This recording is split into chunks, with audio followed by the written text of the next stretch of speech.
Since Repair Clinic encourages you to perform this repair safely, a warning icon will appear when you should use caution. To replace the lower cover on your gas range's control panel, open the oven door and use a Phillips head screwdriver to unthread the screws securing the cover.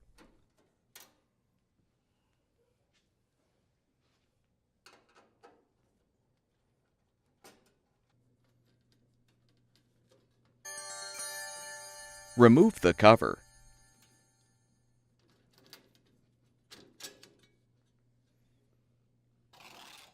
Install the new lower cover by aligning it under the control panel.